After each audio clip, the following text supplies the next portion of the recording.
In this video, I'll show you and explain the 3 things that you need to have in order to have overdraft coverage.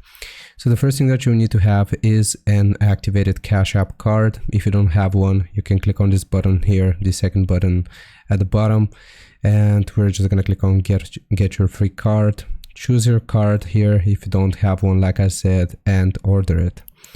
Now that's the first requirement. For the second requirement, you will need to have direct deposit enabled. So here from the banking icon, you will be able to see direct deposit, get paid up to 2 days faster, and you will need to have enabled this option.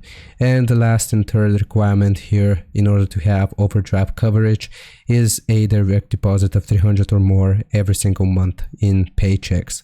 So if you have set up direct deposit and you receive your paycheck to Cash App, so like $300 every single month, then this is going to enable and get you free overdraft coverage.